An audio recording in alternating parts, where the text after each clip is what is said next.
सुखाचा संसार आणि आनंदानं परमार्थ चाललेला आहे. अत्री ऋषी आहे, ती काही कमी नाही. तिथं जसं त्या पद्धतीने जमदाग्नी आणि रेणुका माता. आश्रमात एक कामधेनू गाय आहे. कामधेनू म्हणल्यानंतर काय कमी तिथं. मुलगा परशुराम आहे, आई वडिलांची खूप सेवा करणारा, आई वडिलांवर एवढी निष्ठा आणि पाहिजेच नेमाने. तो सहस्त्र अर्जुन 1000 सैन्य घेऊन आश्रमात आला. आश्रमात आल्यानंतर त्यांनी सांगितलं की स्वागत आहे तुमचं.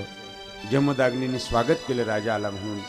त्यांनी सांगितलं आमची जेवणाची व्यवस्था करा, सर्वांना जेवणाची व्यवस्था करा. त्यांनी सांगितलं काही हरकत नाही. 15 ते 20 मिनिटामध्ये पाठीमागे गेले. कामधेनूला हात जोडला. हजारो सैनिक आलेले आहे. सहस्त्र अर्जुन नावाचा एक राजा आलेला आहे, त्यांची जेवणाची व्यवस्था व्हावी.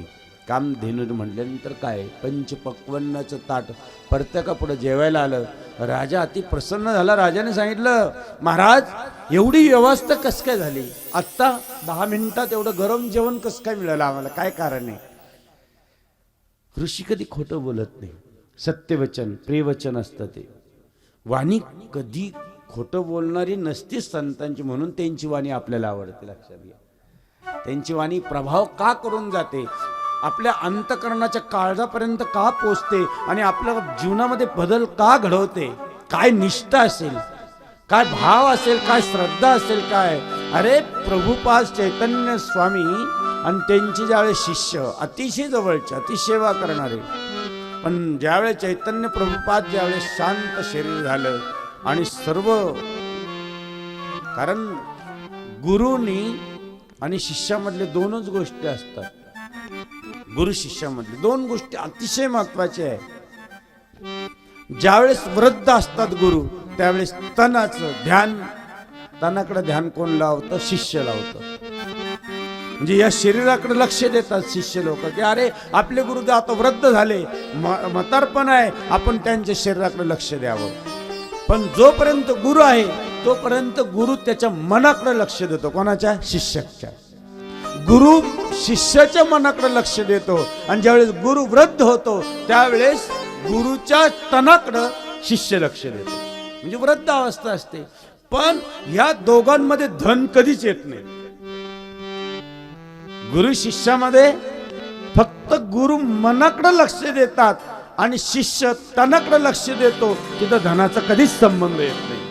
नको ती संपत्ती नको आम्हाला धन हो, याकडे लक्ष आहे. आणि शरीर शांत झालं प्रभुपादचं. इथं हात लावून पाहिला, इथं कानाला लावून बघितलं, अरे सगळं शांत झालं, गार पडलेलं आहे. शिष्याच्या डोळ्यात पाडे, आपला आधार गेला, आपलं छत्र गेलं, आपलं वैभव गेलं, आपल्याला आपलं ज्ञान सूर्य आड झाला, आपण अंधारात सापडलो. म्हणून प्रत्येक शिष्याच्या डोळ्यात पाणी. अरे गुरु गेल्यानंतर काय दुःख होतं हे शिष्यालाच माहिती असतं. आपला बाप आपल्याला ज्यावेळेस सोडून जातो, आपलं छत्र गेल्यानंतर, जोपर्यंत आहे तोपर्यंत कधीच किंमत कळत नाही. आपला बाप ज्यावेळेस आपल्याला सोडून जातो त्यावेळेस मग आपल्याला कळतं की आपण किती उघडं पडतो. ज्यावेळेस आपली आई आपल्याला आपल्या कुशीत घेणारी आणि जवळजवळ एवढं धैर्य धारण करून 9 महिने 9 दिवस आपल्या कुशीत वावरणारी जी आई आपल्याला सोडून जाते, त्यावेळेस कळतं की आपली आई आपल्याला आता सोडून गेली. आणि मग उघड्यावर पडल्यानंतर बाळा अरे जेवलं का विचारणारी आई आपल्याला ज्यावेळेस, आज आपल्याला कळतं की अरे विचारणारी आई आपल्याला आज सोडून गेली, त्यावेळेस माणसाला कळतं की आई काय असते. ये ना माझी आई ग, ये ना माझी तुझा बाळा आई नरकदाई गाई ग, नरकदाई गाई ग. ये ना माझी आई ग, ये ना माझी आई ग. बघा गुरु गेले म्हणून डोळ्यात शिष्याचे पाणी, की आता ज्ञानाचा सूर्यच झाकला. एक शिष्य गुरुविषयी इतका निष्ठावंत होता चैतन्य प्रभूचा, त्यांनी सर्व अंगाला कान लावून पाहिले.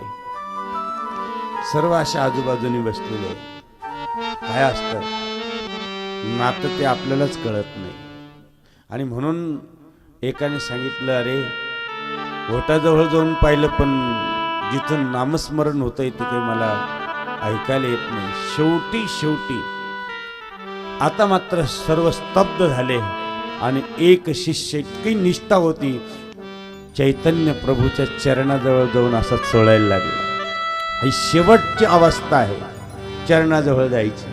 आणि ज्या वेळेस चरणाजवळ गेला आणि हळूच कान लावला आणि हातून आवाज आला, अरे बाबा मन राम कृष्ण हरी, जय जय राम कृष्ण हरी, राम कृष्ण हरी, जय जय राम कृष्ण हरी. राम कृष्ण हरी प्रभूंचा त्या पायातून ज्यावेळेस आवाज शिष्याच्या कानात आला, धाय मोकळा रडायला लागला. बाकीच्यांना वाटलं की नक्की शेवटची अवस्था होती आणि शेवटच्या पायाला स्पर्श करून आज जर तिथं आवाज आला नसेल तर म्हणून हा टावा पडून रडतोय, म्हणून त्याच्या जवळ गेले. बाबा काय झालं सांग. काही झालं नाही, माझे गुरु अजून जिवंत आहे, कारण त्यांच्या चरणातून अजूनही राम कृष्ण हरी असा आवाज येतोय.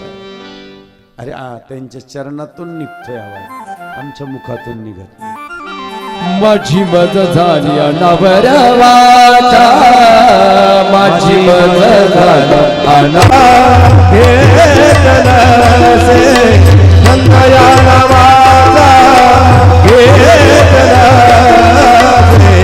माझी मज झाली